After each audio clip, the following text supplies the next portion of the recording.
창세기 4장 1절부터 7절 말씀입니다. 하나님께서 창조하시고 하나님께서 최고의 축복을 베풀어 주셨던 사람, 인간. 그 인간은 하나님이 천지를 창조하시고 보기에 가장 좋았더라는 그 최고의 세상을 누리는 축복을 1세대를 넘기지 못합니다. 아담 당대를 넘기지 못하죠. 아담과 하와는 에덴에서 쫓겨났습니다. 땅을 경작하고 땀을 흘리며 수고하여야 애써야지 살아갈 수 있는 환경이 되었고 또 그렇게 살아가야만 합니다. 인생의 이러한 삶의 모습은 처음부터 그러했습니다. 언제부터요? 죄를 짓고 타락한 순간부터 인간은 힘겹게 살아야 하는 존재가 되었습니다. 이것은 누구도 벗어날 수 없는 길입니다. 4장 1절 말씀을 보면 아담이 그의 아내 하와와 동침하매 하와가 임신하여 가인을 낳고 이르되 내가 여호와로 말미암아 등남하였다 하니라. 아담과 하와는 하나님에 의해서 만들어진 사람들입니다. 만들어졌기 때문에 아담과 하와의 나이는 사실 성경에서 가장 정확하지 않은 나이입니다. 왜냐하면 그들은 성인으로 만들어졌거든요. 그렇기 때문에 아담이 몇 세까지 살았다는 기록이 있지만 만들어진 때부터 몇 세까지이지 그 몇 년이지 사실은 베이비로 태어난 것이 아니죠. 그러나 아담과 하와를 통해서 인류의 역사상 육신의 부모를 통해서 태어난 첫 사람은 가인입니다. 그리고 이어서 가인의 아우인 아벨이 태어납니다. 아벨은 양치는 자였고 가인은 농사하는 자였습니다. 아담과 하와를 통해서 형성되기 시작하는 이 인류의 모습, 그리고 인류의 첫 사람 때부터 일하는 것은 정해져 있었고 이제 이 피지컬한 생물학적인 부모를 통해 태어난 두 아들의 잡은 농업과 목축업이었습니다. 처음부터 인간은 그러한 잡을 가지고 살았다고 성경은 알려주고 계십니다. 이 땅에서 먹을 것을 위해 수고하는 일이었습니다. 아담과 하와가 죄로 인하여서 에덴에서 쫓겨났습니다. 하나님이 쫓아내셨습니다. drove out이라고 분명히 말씀하십니다. 몰아내셨습니다. 그리고 땅을 갈면서 살아가는 삶을 삽니다. 땅을 갈면서 땀을 흘리며 수고하며 살아갑니다. 가인과 아벨이 태어났을 때 그들은 여호와 하나님을 분명히 가르쳤을 것입니다. 에덴에 접근하지 못하는 것을 보면서 그 땅에서의 그 아름다움을 분명히 말했을 것입니다. 하나님을 섬기고 살아가는 축복된 삶을 가르쳤을 것입니다. 믿음은 당연히 자연스럽게 부모를 통해서 다음 세대에 흘러갔을 것입니다. 하나님을 섬김에 대해서 교육하였을 것입니다. 그렇기 때문에 3절 보면 가인은 땅의 소산으로 제물을 삼아 여호와께 드렸다라고 첫사람부터 제사하는 것이 나옵니다. 예배하는 것이 나옵니다. 여호와 신앙 어떻게 잊어버릴 수 있겠습니까? 가장 강력한 여호와 신앙이 아담과 하와 그리고 가인과 아벨 때 아니겠습니까? 직접 하나님과 동행하던 그 부모로부터 배우는 신앙인데 그러니 당연히 여호와 하나님께 제사를 드립니다. 4절에서 아벨은 자기도 양의 첫 새끼와 그 기름으로 드렸습니다. 여호와 하나님께서는 아벨과 그의 제사는 받으셨습니다. 그런데 가인과 그의 제물은 받지 않으셨습니다. 몇 주 전 설교에서 온전한 연보에 대해서 말하면서 잠깐 언급했던 내용이기도 합니다. 일반적으로 헌금과 헌물 그리고 봉헌 심지어는 자신을 드리는 희생, 수고하는 모든 것 이러한 것을 보면 언뜻 보면 외적인 것을 드리는 것처럼 보입니다. 물질을 드리고 수고를 드리고 연보를 하고 그리고 주께서 주신 은사를 드린다고 생각하는데, 성경은 정확히 무엇을 먼저 드려야 하냐고 말씀하시냐면 당사자를, 자신을 드려야 한다고 말씀하십니다. 그 드리는 자의 마음 상태, 그 드리는 자의 온전한 믿음 상태를 하나님은 더 중요하게 보십니다. 거기에서부터 모든 것이 다 결정됩니다.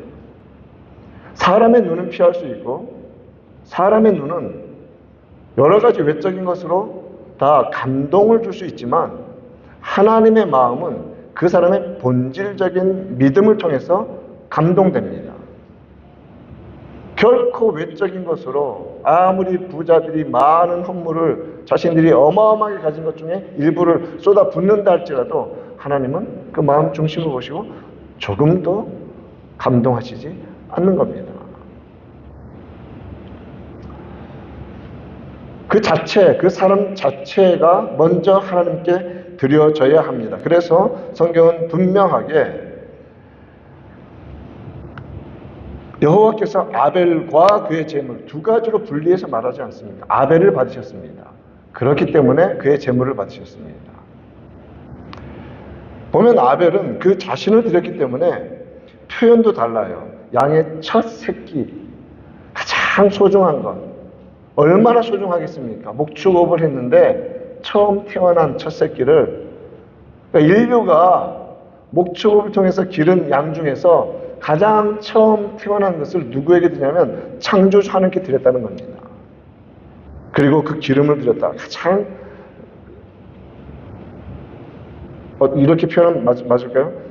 맛있고 맛을 돋구고 가장 좋은 것, 자신을 드리니까 최선의 것을 드린다는 겁니다.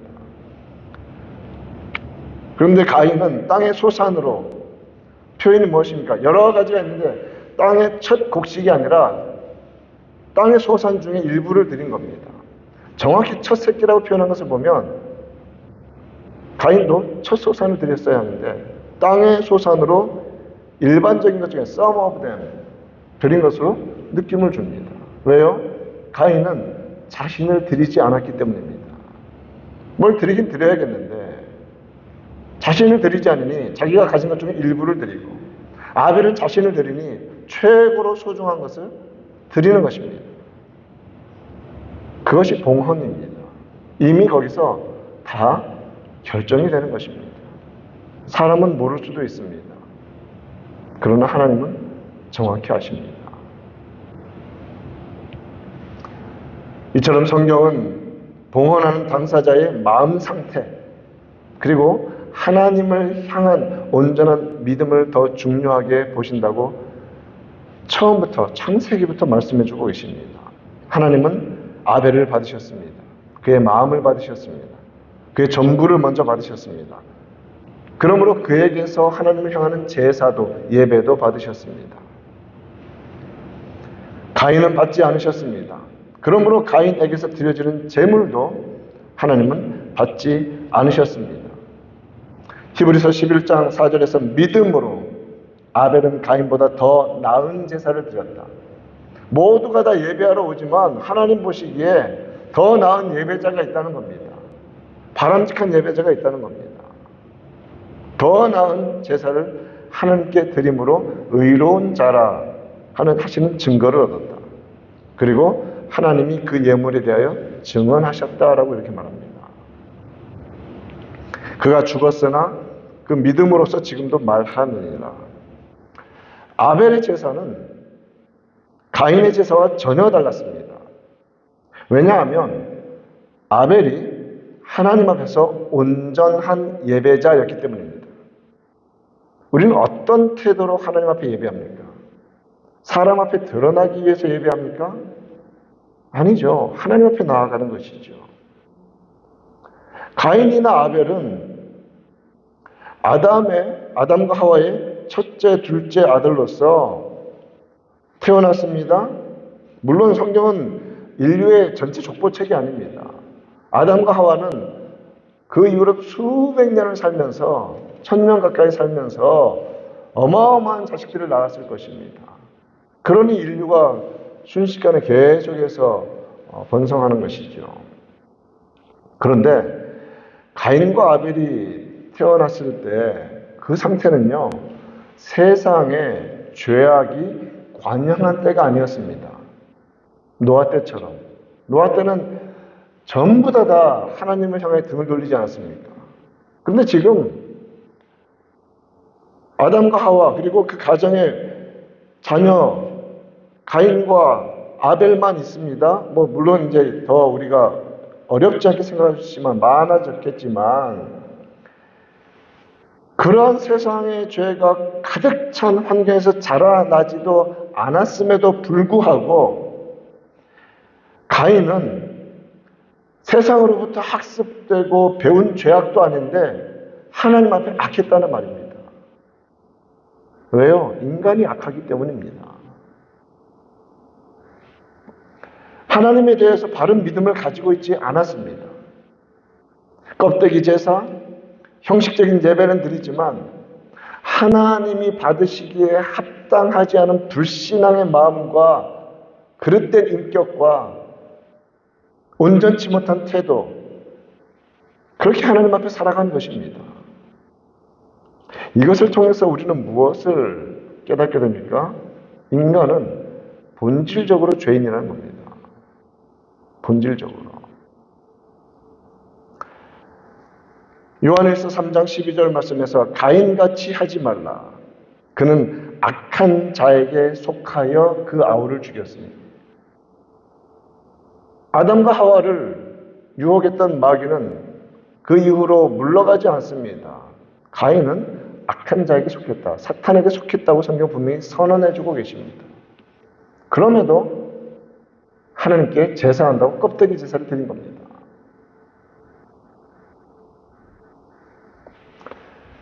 어떤 이유로 죽였느냐? 자기의 행위는 악하고 그의 아우의 행위는 의로움이라. 주의 거룩한 백성들이 온전히 하나님 앞에 서는 것을 배 아파서 견디지 못해요. 악한 자에게 속한 자들은. 교회가 거룩해지고 말씀으로 든든히 세워지는 것 견디지 못합니다. 저는 지금까지 수천 년 있는 교회 역사를 말씀하고 있습니다. 그러니 우리도 예외가 안 됩니다. 모든 교회는 그렇습니다. 끊임없이 하나님 말씀대로 성도들이 세워져 가야 하고 훈련되어져야 하고 각성해야 합니다. 그래야 가정도, 그래야 교회도 든든하게 세워져 가는 것입니다.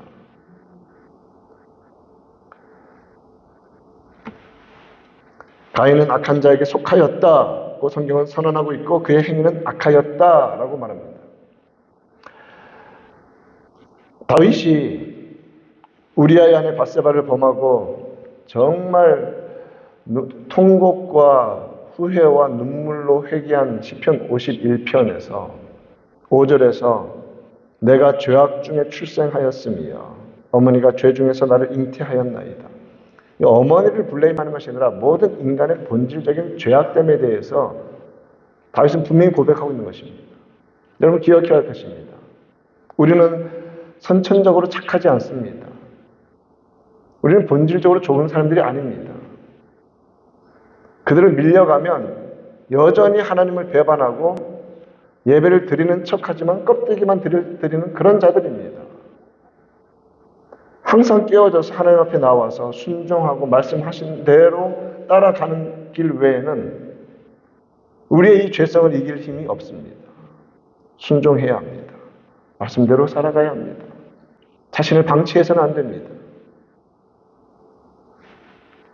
모든 인간은 태어나면서부터 죄인입니다. 하나님 앞에 회개하고 하나님의 말씀대로 순종하며 온전히 자신을 드리고 바른 예배자로 살아가야 합니다. 한순간도 이 마음을 흐트러뜨려서는 안 됩니다. 저절로 되는 것이 아니라 순종과 겸손으로 주님 앞에 나아가야 합니다. 밀려가면 가인처럼 되고 밀려가면 사울 왕처럼 되는 겁니다. 순종이 제사보다 낫습니다. 아벨은 순종했고 가인은 순종하지 않았습니다. 사울 왕도 순종하지 않았습니다. 하나님은 온전한 제사를 기뻐하십니다. 하나님 말씀대로 순종하고 깨어지고 그리고 하나님 말씀을 들어야 합니다. 귀로만 듣는 것이 아니라 영혼으로 듣고 그대로 순종하며 나아가야 합니다. 말씀 듣는 것이 순양의 기름보다 낫다고 하셨습니다. 그러한 제사를 아벨은 드렸던 것이고 우리 역시도 날마다 매일마다 이 아침마다 와서 말씀을 듣는데 이러한 시간들이 어떤 외적인 종교 행위로서의 시간이 아니라 정말 영혼 깊은 곳에서부터 깨어져서 하나님 말씀을 그대로 받고 그 말씀 붙잡고 기도하며 순종하며 나아가는 그럴 때 우리도 아벨처럼 믿음으로 온전한 제사를 드린 자들로서 이 땅을 살아가게 될 것입니다. 그러한 은혜가 우리 각 개인 가운데, 가정 가운데, 교회 가운데 충만히 넘치기를 우리 곧 예수님의 이름으로 축원드립니다.